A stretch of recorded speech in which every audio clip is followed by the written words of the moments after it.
last week pa, we have this is a law office na nag-specialize sa mga ganitong violations. Parang if you recall, in 2011 or 2012, when I was representing former President Gloria Macapagal Arroyo, di ba yung asawa ni George Clooney, si Amal Clooney, filed a similar application, and the United Nations Working Group on Human Rights held that the rights of Mrs. Arroyo, most specifically the fact that she's being held without bail and was being deprived of due process, violated her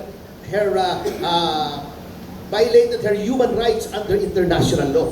Ganyan po magiging saying. Kanya lang, noong time na yun, itong si Laila de Lima, ay sabi niya, hindi namin susundin yan, hindi valid yan. Pero nung siya nakakulong, pumunta rin siya roon.